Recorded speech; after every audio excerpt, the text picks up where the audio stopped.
En la cena, mis padres me llamaron tacaña y alabaron el éxito de mi hermana. Lo que no tienen ni idea es que yo soy la razón por la que aún tienen esta casa. Llevo 3 años pagando en secreto su deuda de $800,000 mientras ella se lleva todo el crédito. La cena de Nochebuena en casa de mis padres en Monterrey debería haber sido cálida. El aire olía a bacalao guisado, a romeritos con mole y a ese pino sintético que mi madre, Graciela, se negaba a jubilar desde hacía una década. Pero a pesar de los olores festivos, el ambiente estaba tan cargado que se podía cortar con un cuchillo. Yo, Minerva, de 30 años, jefa de contabilidad en una constructora importante, fingía una sonrisa mientras sorbía mi ponche, que esa noche me sabía particularmente amargo. La tensión tenía un nombre, Maite. Mi hermana mayor, Maite, de 33 años, acababa de hacer su entrada triunfal. Ella era la influencer oficial de la familia, recién llegada de su pedestal en Polanco, Ciudad de México. No venía sola. Venía del brazo de su nuevo novio, Luciano, un tipo bronceado con un reloj que gritaba, cuesto más que tu coche, y una sonrisa que no llegaba a sus ojos. Mijita. La reina de la casa. Llegaste, exclamó mi madre, Graciela, corriendo hacia ella, casi tropezando. Dejó la cuchara de servir en el tazón de la ensalada de manzana y la abrazó como si no la hubiera visto en años, aunque había venido hacía apenas 3 semanas. ¡Qué guapa! Luciano, bienvenido. Siéntense, siéntense. Mi madre se apresuró a servirle a Maite la mejor pieza de bacalao, la que tenía más almendras, ignorando por completo mi plato, que llevaba vacío 10 minutos. Qué gusto que estés aquí, Maite. La casa se ilumina contigo. Casi me atraganto con el ponche. ¿Iluminar? Yo acababa de pasar la peor semana de mi vida laboral, cerrando las auditorías de fin de año de la constructora, durmiendo 4 horas por noche, todo para asegurarme de que mi bono estuviera liberado. ¿Por qué? Para poder transferir 22.222 pesos el martes pasado. Era la transferencia número 36. La última. El pago final de una larga, dolorosa y secreta fila de pagos que sumaban 800.000 pesos. Una deuda que no era mía. Una deuda que llevaba el nombre de Maite. Mi padre, Humberto, un hombre de pocas palabras pero de favoritismos obvios, levantó su copa de sidra. Un brindis. Un brindis por mi hija Maite. ¡Qué orgullo para esta familia! ¡Qué mujer! Su voz se engolaba de orgullo. Salió adelante con su negocio en la capital y manejó esa deuda bancaria como una verdadera campeona. Tú sola, mijita. Eso es visión. Maite sonrió, bajando la mirada con esa humildad falsa que había perfeccionado desde la secundaria.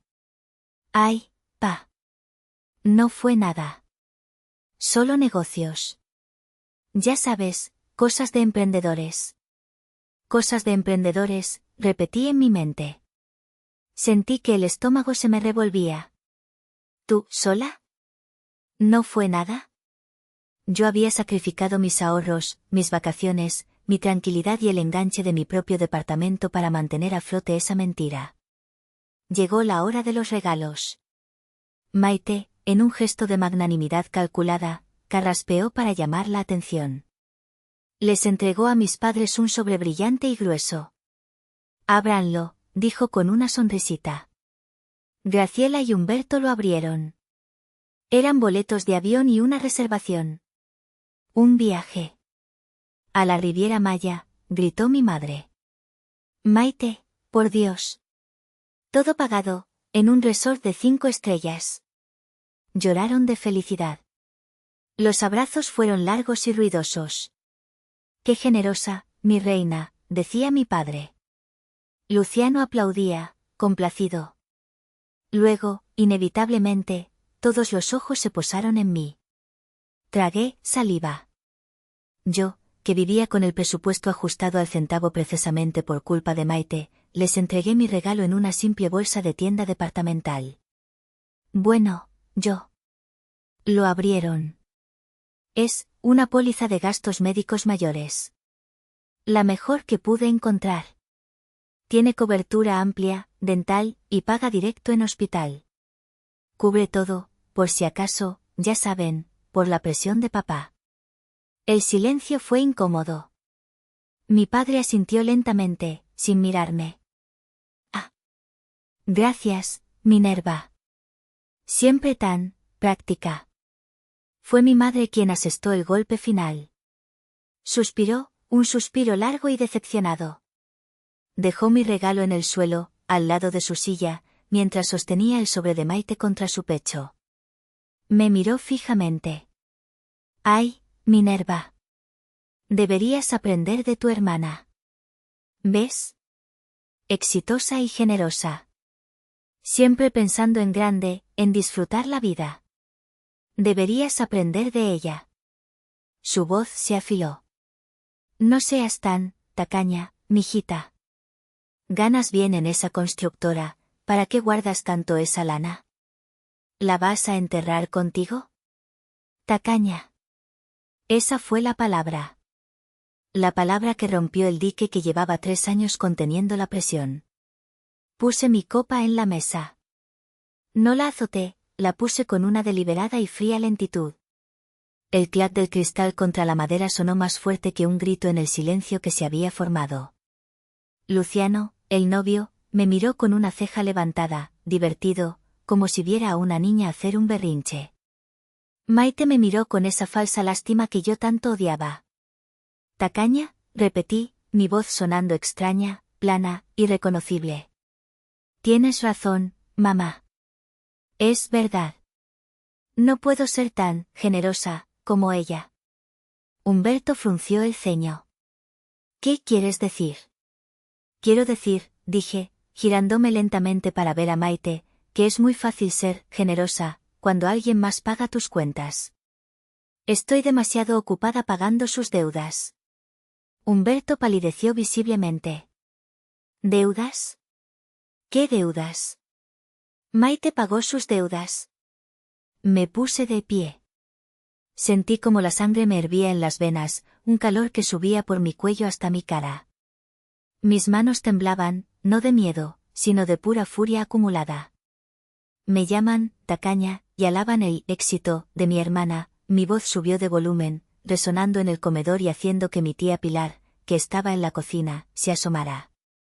Lo que no tienen ni idea es que yo soy la única razón por la que aún tienen esta maldita casa.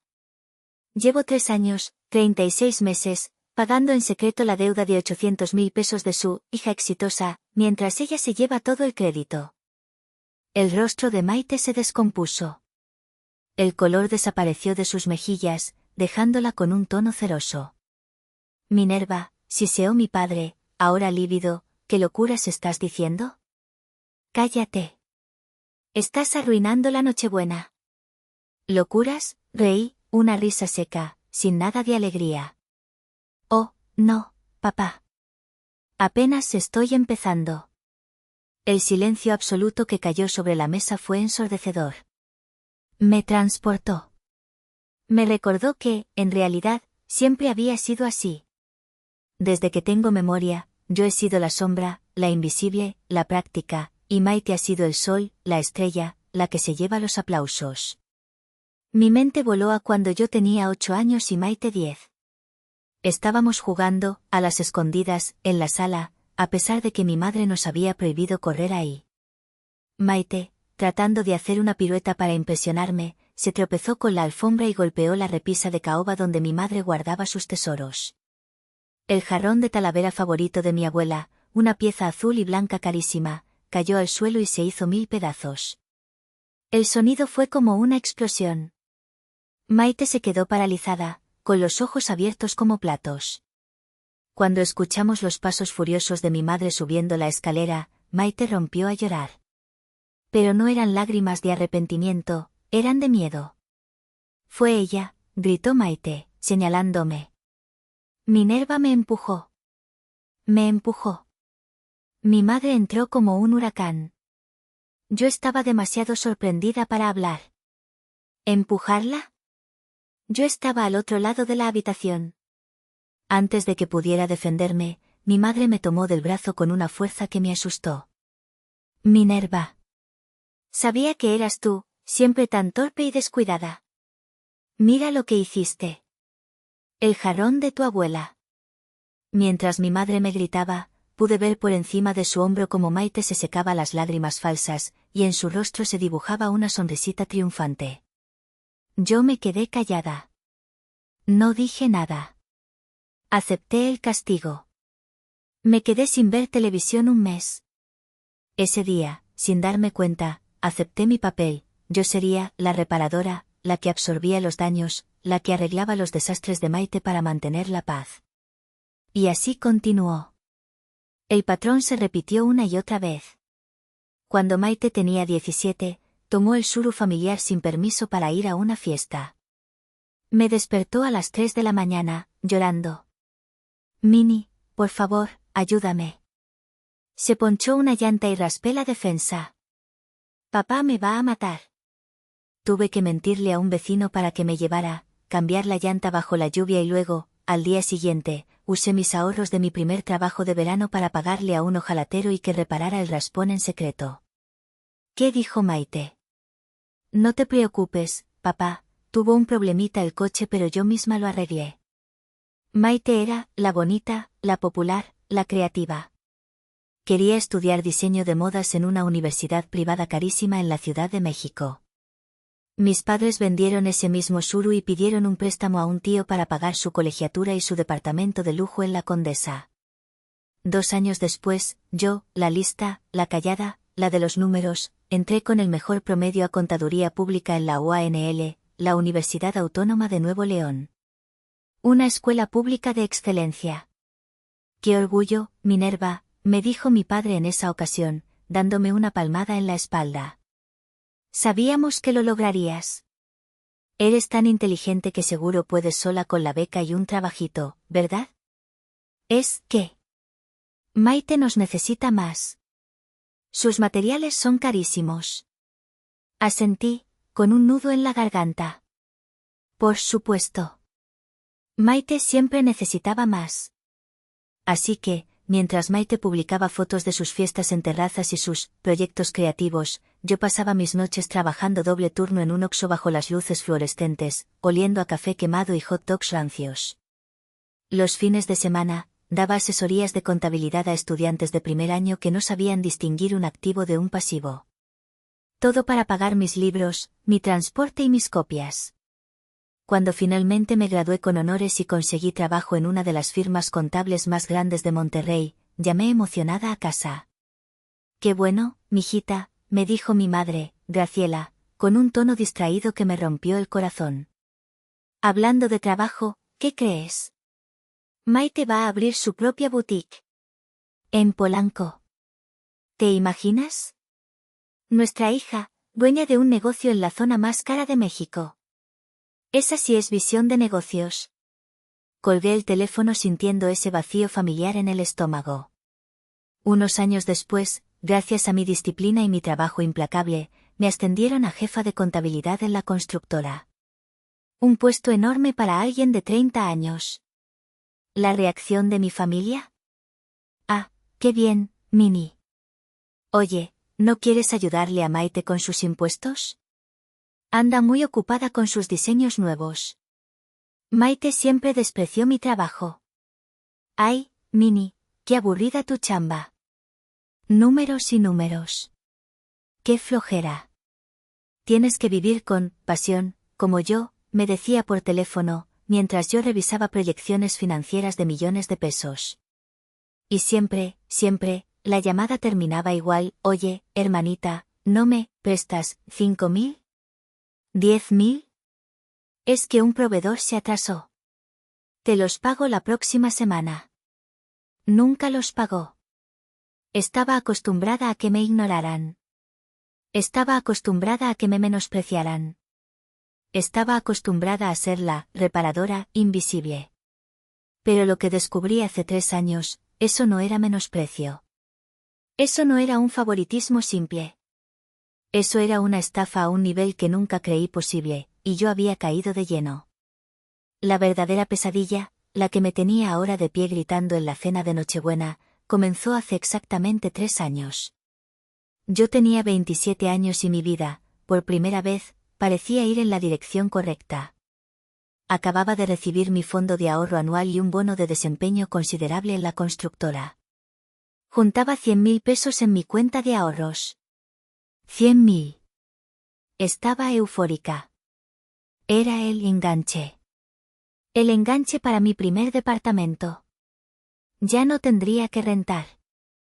Estaba viendo opciones en San Pedro, soñando despierta con mi propio espacio, mis propias reglas, un lugar donde nadie me llamara práctica o aburrida.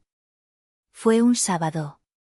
Fui a casa de mis padres ese fin de semana para darles la noticia, para que por fin vieran que yo también podía lograr cosas grandes. Pero cuando llegué, la casa estaba en un silencio sepulcral. Mi madre y mi padre, según un recado en el refrigerador, habían salido a una comida con unos compadres. La única que estaba era Maite, que supuestamente había venido de visita, de sorpresa, desde la Ciudad de México. La busqué por toda la casa.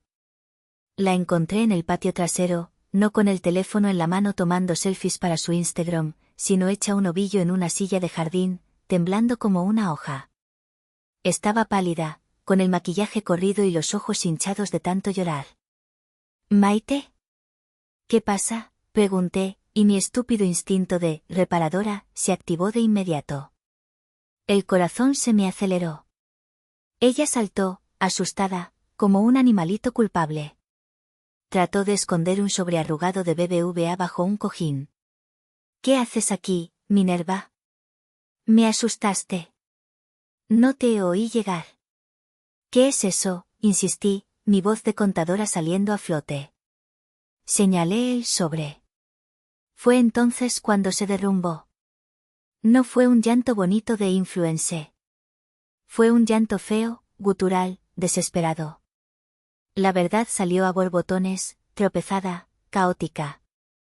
La boutique en Polanco, su gran éxito, era un fracaso catastrófico. Había acumulado deudas con proveedores, con el arrendador, por todas partes. Y para tratar de salvarla, para mantener su fachada de emprendedora exitosa, había hecho lo impensable. ¿Qué hiciste, Maite?, le pregunté, mi voz helada, aunque ya me temía la respuesta. Hice que papá y mamá firmaran unos papeles, sollozó, sin poder mirarme a los ojos. Les dije que era solo un apoyo, una referencia para un crédito pequeño, pero, hipotequé la casa. Hipotequé la casa de mis papás, Minerva. Sentí que el suelo desaparecía bajo mis pies. Un zumbido llenó mis oídos. ¿Cuánto? 800.000 pesos, susurró. ¿Qué? 800.000, gritó. Y el banco quiere el pago total. Ya no quieren negociar. Van a ejecutar la hipoteca.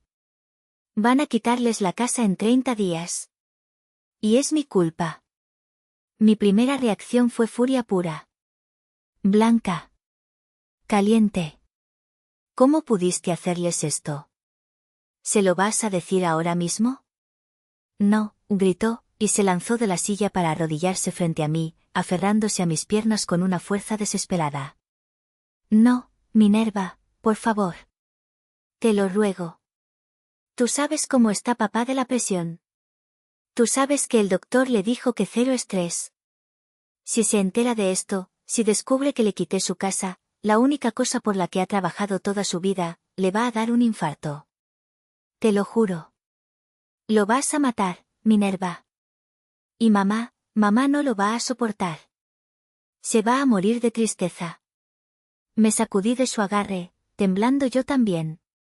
Pero van a perder la casa, Maite. Se van a enterar de todas formas cuando los echen a la calle. No. No si tú me ayudas, sus ojos se clavaron en los míos, brillantes, expertos en la manipulación. Tú eres contadora. Tú eres la de los números. Tú sabes qué hacer. Tú sabes cómo hablar con los bancos. Y tú tienes ahorros. Lo sé. Por favor, Minerva, sálvanos. Salva a mis papás. Te juro, te juro por mi vida que te lo voy a pagar. Cada centavo. Haré lo que sea. Pero por favor, que no se enteren. Hazlo por ellos. Júramelo. Me quedé paralizada. En mi mente, vi dos imágenes en rápida sucesión. La primera, la cocina de mi departamento soñado en San Pedro, con una barra de granito. La segunda, mi padre, en una cama de hospital, conectado a tubos. Y yo, la estúpida, la eterna, reparadora, la que siempre había querido comprar, aunque fuera en secreto, la aprobación de sus padres, acepté. Ese mismo día, llamé a los agentes inmobiliarios y cancelé mis citas. El lunes siguiente, me senté con un ejecutivo de BBVA. Tomé mis 100.000 pesos, el enganche de mi departamento soñado, y los transferí, no como un pago, sino como una garantía para iniciar una reestructuración de deuda a 3 años. Fue el sacrificio más grande de mi vida. Y lo hice en el más absoluto secreto. Los siguientes 3 años no fueron solo un infierno fiscal y emocional. Fueron una lección diaria de humillación silenciosa. Mi vida se convirtió en una hoja de cálculo viviente. Tuve que renegociar la deuda con el banco para pagarla en 36 cuotas fijas. Eran 22.222 pesos con 36 centavos. Cada mes. Sin falta. El banco no perdonaba ni un día de retraso. Era casi la mitad de mi sueldo neto. La mitad de mi vida. Tuve que mudarme de mi cómodo departamento rentado a uno mucho más pequeño, en una colonia ruidosa y lejana, donde podía oír los frenos de los camiones de basura a las 4 de la mañana. Adiós a las cenas con mis amigas. Adiós a las vacaciones. Adiós a comprarme ropa nueva que no fuera estrictamente necesaria para la oficina. Mis días consistían en trabajar hasta las 8 o 9 de la noche en la constructora, tomar 2 camiones, llegar a casa, cenar una lata de atún o una sopa Maruchan mientras revisaba mis cuentas en Excel, hacer la transferencia programada a BBVA, y dormir. Mientras tanto, la farsa paralela de Maite, la exitosa emprendedora, continuaba, y era más grotesca y dolorosa que nunca. Ella le había dicho a mis padres una mentira perfectamente construida, una obra maestra de la manipulación. Les dijo, papás, no se preocupen. Hubo un problemita con el banco, unos papeles, ya saben cómo son. Pero no se preocupen. Ya lo arreglé. Todo está bajo control. De hecho, mi boutique es un éxito rotundo. Y mis padres, ciegos de orgullo, se lo tragaron entero. Se lo comieron con cuchara grande. Mientras yo contaba centavos para el camión, Maite seguía publicando fotos en Instagram. Un día estaba en un brunch en Polanco. Al otro, estaba en un club de playa en Tulum. Yo sabía la verdad. El brunch era pagado por algún pretendiente. El viaje a Tulum era porque se había colado con unas amigas. Pero la fachada era perfecta. Y entonces, empezó el doble discurso tóxico en casa. Mini, ya casi es día 15, me escribía Maite por WhatsApp, con una puntualidad que ya quisiera yo para mis reportes. El banco me está molestando, ¿puedes depositar, porfa? Te juro que ya casi cierro un negocio millonario y te pago todo. A veces añadía un toque de su veneno, eres la única en la que confío, hermanita. Eres mi ángel. Y al día siguiente, en la comida familiar dominical, mi madre Graciela me recibía con críticas. Ay, Minerva, ¿por qué no te compras un cochecito nuevo? Ya ese Suru que tienes está muy viejo, echa mucho humo. Mira a tu hermana, tan exitosa, siempre impecable. Deberías pedirle consejos de imagen. O mi padre Humberto, con su genuina preocupación mal encauzada, mijita, el hijo del licenciado Pérez te invitó a salir. Me dijo que te vio en la oficina y que le pareciste muy seria. ¿Por qué no quisiste? Deberías arreglarte más. Sales muy poco. Te vas a quedar sola, Minerva. No podía decirles. No podía gritarles, no salgo porque no tengo dinero. No me arreglo porque no me alcanza. Mi Suru viejo sigue funcionando y no pienso endeudarme. Todo mi dinero se va en pagar la generosidad falsa y el éxito de su hija favorita. Así que solo sonreía y decía, estoy ahorrando, papá. Tengo otras prioridades. Empezaron a llamarme rara, aburrida, huraña. Y finalmente, la palabra favorita de mi madre, tacaña. Es que no sé qué haces con tu dinero, Minerva, me espetó mi madre un día, unos 6 meses antes de la fatídica cena. Ganas bien, vives como si fueras pobre, no ayudas en la casa, tu hermana, en cambio, siempre nos trae regalos, nos invita a comer. ¿Qué diferencia? Y Maite, sentada a su lado, tomando un café que seguramente yo había pagado, solo sonreía con lástima y añadía, ay, mamá, déjala. Es su estilo. ¿Verdad, Mini? Muy minimalista. La gota que derramó el vaso fue esa cena de Nochebuena. Cuando Maite, sabiendo que yo había hecho el último pago, apenas la semana pasada, tuvo el descaro de traer a un novio nuevo y rico, regalar un viaje a Cancún que probablemente pagó con la tarjeta de él, y sentarse a verme ser humillada públicamente por mis propios padres. Ver a mi padre brindar por su éxito falso, un éxito construido sobre mi ruina financiera y mi sacrificio silencioso, fue demasiado. Fue el insulto final. Locuras, papá, dije, mi voz cortando el silencio espeso de la cena de Nochebuena. Todos me miraban fijamente. Humberto, furioso por mí, berrinche. Graciela, confundida y ofendida. Maite, absolutamente aterrada, su fachada de influencia perfecta desmoronándose. Y Luciano, el novio, intensamente curioso, como si oliera sangre en el agua. «Estás celosa», gritó Maite de repente, recurriendo a su defensa más antigua y efectiva. «Siempre has estado celosa de mí. Porque yo sí me atreví a seguir mis sueños y tú te quedaste aquí, amargada con tus números. Y ahora quieres arruinar mi vida y la Navidad». «¿Celosa?», reí, y el sonido fue feo, áspero. «Oh, no, Maite. Estoy furiosa. Y se les olvida a todos ustedes una cosa muy importante sobre mí». «¿Qué?», escupió mi padre, harto. «Mi profesión. La que tanto desprecian. Soy contadora. Y los contadores, guardamos todos los recibos». Saqué mi celular de mi bolso.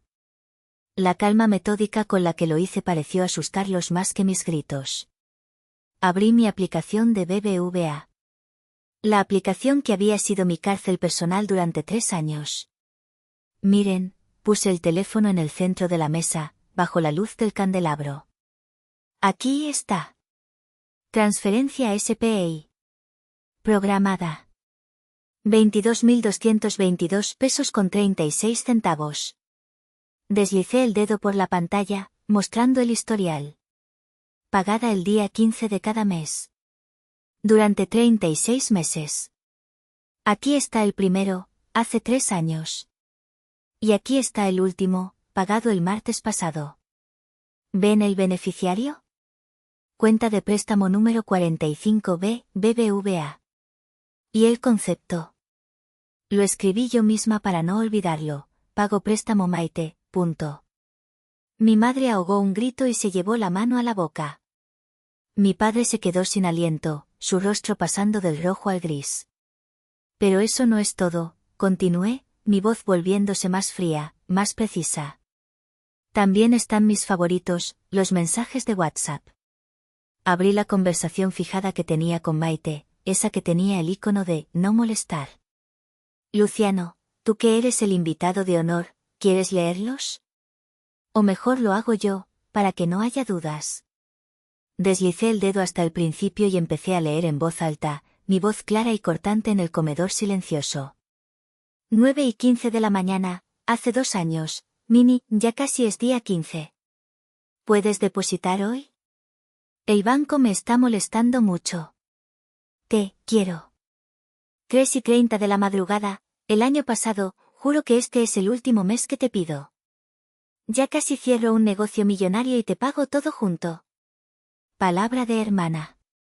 11:11 de la noche, hace 6 meses, Mini, por favor, no le digas nada a mis papás. Te lo ruego. Acuérdate de la presión de papá. No quiero ser responsable de que le pase algo. Y mi favorito, dije, mirándola fijamente, de hace un mes. 4 de la tarde, hermanita, ya vi que te dieron el aguinaldo. ¿Me lo puedes adelantar? Es que vi unas botas increíbles.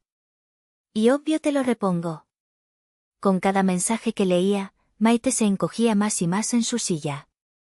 Su rostro, normalmente bronceado y perfecto por los filtros, era una máscara pálida de terror y odio. Luciano, el novio, fue el primero en moverse. No dijo nada. Se limpió la boca con la servilleta de tela, lentamente. Dobló la servilleta y la puso al lado de su plato. Se puso de pie. No miró a Maite. Me miró a mí. Señora, señor, dijo, asintiendo brevemente a mis padres. Gracias por la cena. Estuvo reveladora. Luciano, no. Espera. No es lo que parece, gritó Maite, su voz aguda por el pánico, tratando de agarrarlo del brazo. Él se soltó de su agarre con un gesto de profundo asco. Maite, ¿800.000 pesos? ¿Y me pediste a mí un préstamo de 100.000 la semana pasada, para invertir? ¿Me dijiste que tu negocio era completamente tuyo y libre de deudas? Sacudió la cabeza. No me llames. Nunca. Vimos en silencio cómo tomaba su saco del respaldo de la silla y salía del comedor, cerrando la puerta principal tras de sí. El sonido del cerrojo fue definitivo. La salida de Luciano fue la primera ficha de dominó. El sonido de la puerta cerrándose fue el punto final de la farsa de Maite. Maite se quedó con la mano extendida en el aire, donde había estado el brazo de Luciano. Su boca se abrió y se cerró un par de veces, sin sonido. Luego, dejó caer la mano y escondió el rostro entre ellas, rompiendo en sollozos histéricos, feos, ruidosos. No eran las lágrimas de cocodrilo de hacía 3 años, era el llanto de la derrota total. Mi padre, Humberto, tuvo que agarrarse del borde de la mesa. Estaba pálido, más pálido de lo que nunca lo había visto. Su respiración era agitada y superficial. Miraba a Maite, luego me miraba a mí, y luego miraba el teléfono sobre la mesa. No podía articular palabra. La mentira que Maite había usado para manipularme el infarto de mi padre ahora parecía una posibilidad terriblemente real, pero causada por su propio engaño. El shock lo había paralizado. Pero la reacción de mi madre fue la peor. La más devastadora. Graciela me miraba fijamente, sus ojos abiertos de par en par, llenos de una mezcla de horror, incredulidad y una vergüenza que la consumía. La realización la golpeó como un tren de carga. Vi el momento exacto en que su cerebro conectó todo, mis 3 años de austeridad, mi ropa vieja, mi coche destartalado, mis no a las vacaciones. Maite, susurró, su voz temblando tanto que apenas se entendía. ¿Le mentiste a tus padres? ¿Dejaste que tu hermana, que Minerva, pagara? Se detuvo. Sus ojos se llenaron de lágrimas cuando su propia voz resonó en su cabeza. Y yo. Se tapó la boca con la mano, ahogando un sollozo. Dios mío, yo te llamé, tacaña. Mi tía Pilar, la hermana de mi padre, que se había asomado desde la cocina, entró por completo al comedor. Se sirvió un trago generoso de tequila del carrito de las bebidas, ignorando la sidra.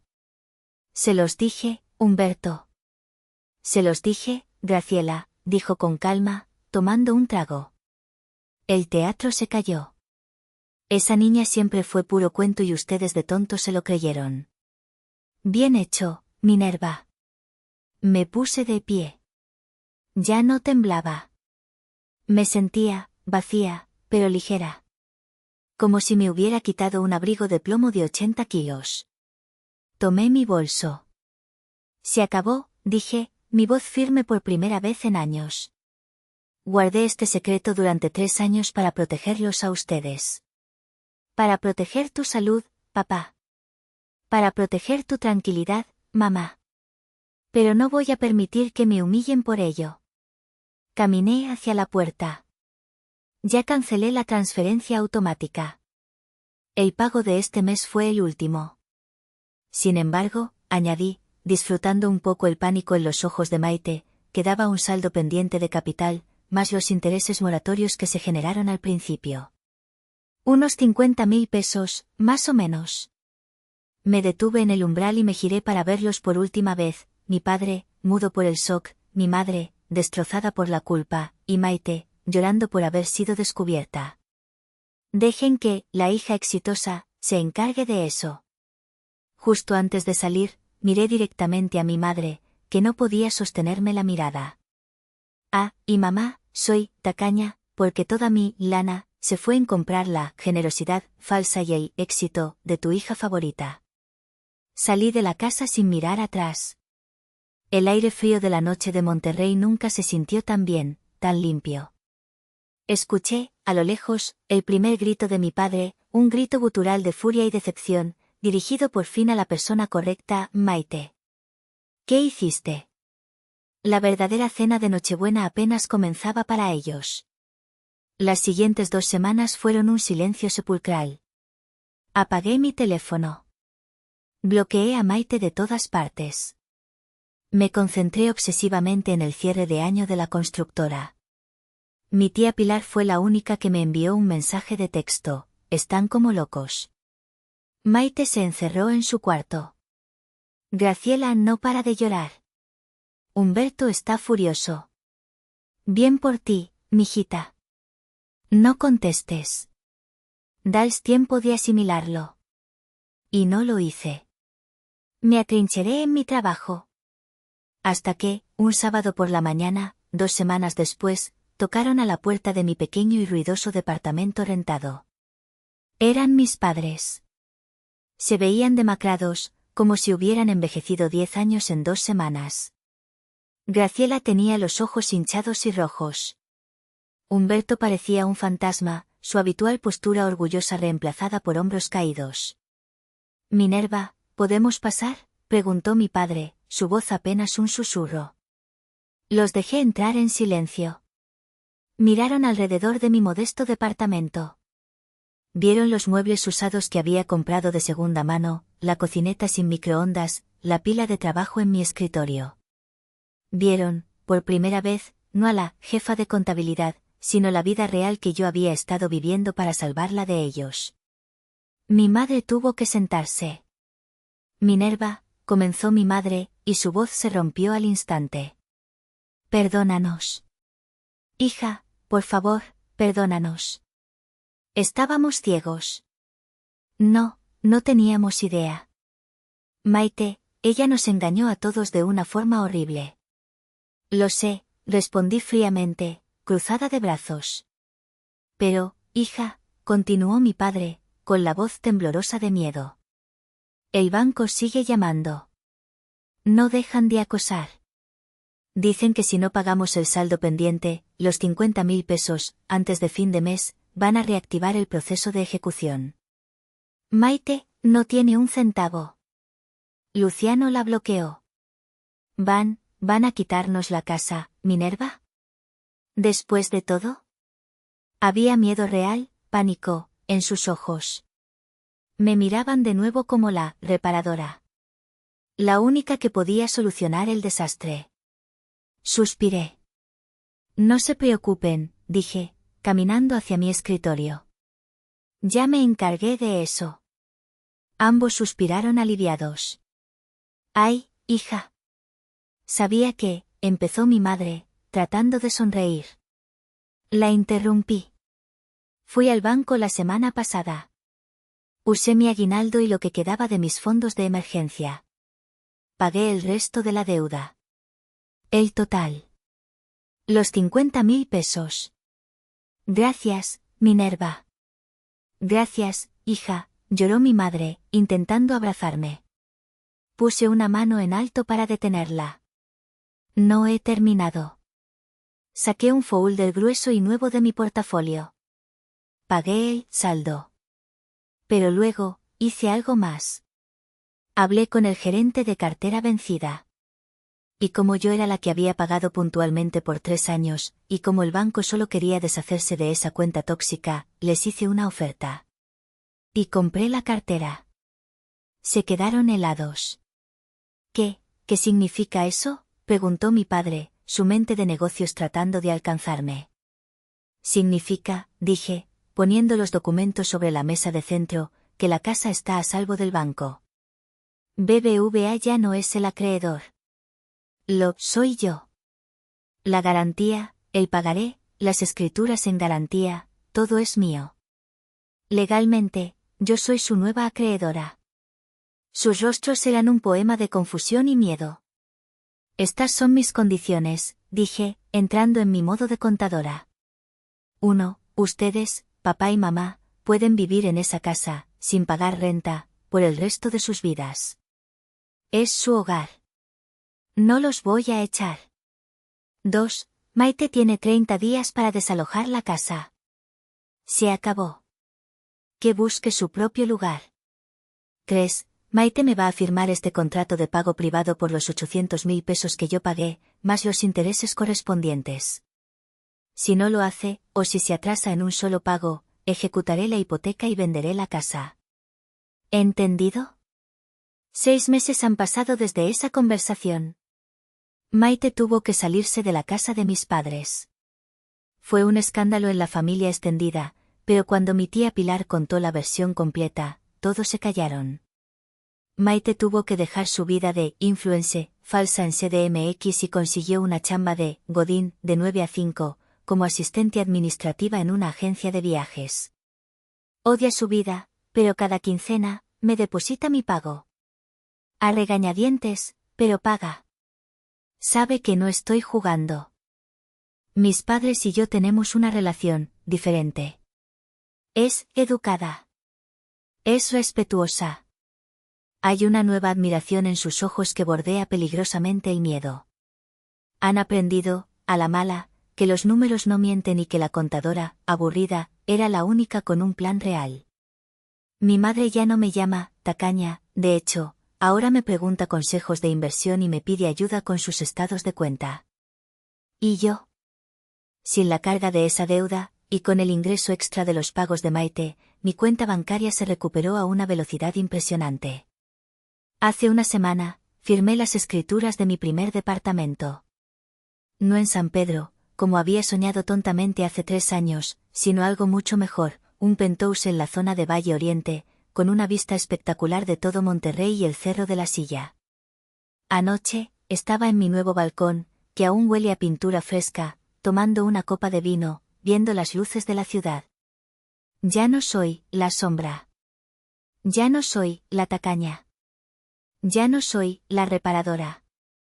Soy Minerva, la contadora, la mujer que usó esas habilidades aburridas que mi familia despreciaba para salvarlos de ellos mismos, y más importante, para salvarme a mí. Me di cuenta de que mi valor nunca estuvo en su aprobación ciega o en sus aplausos fáciles. Estaba en mi capacidad de hacer los cálculos correctos y, finalmente, cobrar lo que se me debía. Pero ahora les pregunto a ustedes, mi nueva familia en Internet, Maite le dice a todos los parientes que arruiné su vida y que le robé la casa familiar.